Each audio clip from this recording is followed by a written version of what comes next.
editing, we've got scopes for color, meters for audio, but we don't have anything for pacing. Time is estimated, not measured. So I built something to solve this. A rhythm grid functions as a pacing meter. It creates frame-accurate structural intervals. Now pacing is visible. It's like a blueprint for time.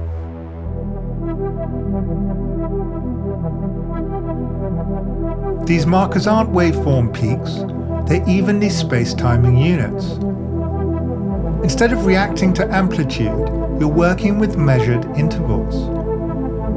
Each space becomes a pacing block. You're not searching for impact points, you're constructing rhythm deliberately. Without structure, you zoom, you scrub, you adjust. With structure, you decide. Tighter intervals increase energy. Wider intervals create space. Everything is locked to tempo and signature. That gives you musical timing without emotional dependency or transient chasing. Now we remove the music.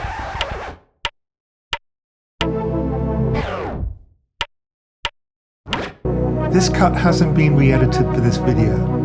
It's simply placed in, silent.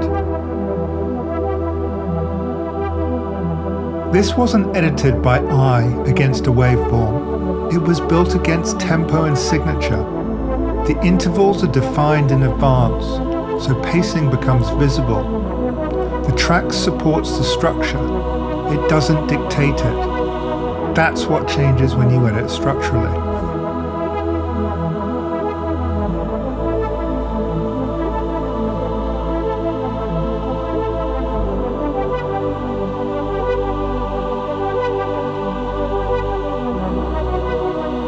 What you've just seen was built in 30 minutes.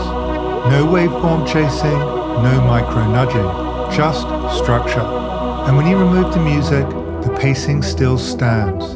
That's the difference.